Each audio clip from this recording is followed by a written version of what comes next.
Hey everybody, everyone who insists that the Bible provides a list of moral laws that we're supposed to be following today must pick and choose which laws are to remain authoritative and which laws are to be dismissed or considered superseded.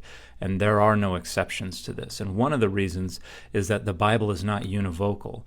The New Testament is not univocal. These texts disagree with themselves, contradict themselves in many different ways. Now, there are people who will say that God has given us a set of criteria for determining which laws are to remain in force and which laws are to be considered superseded.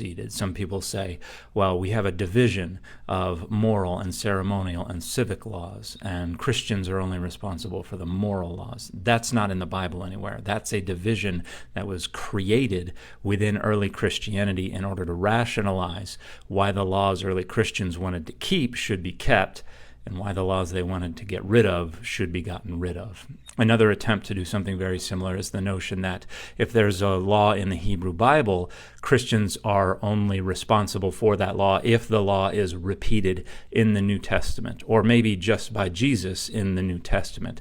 That is also inconsistently applied. That is also not biblical.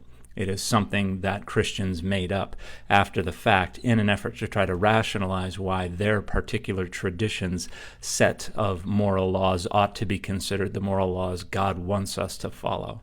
So this picking and choosing is pretty much always aimed at structuring power and values in favor of a given tradition or aiding them in their boundary maintenance. None of these ideas come from the Bible, and even if they did, the Bible is not univocal, and none of these things could be argued to have authority over all of the Bible.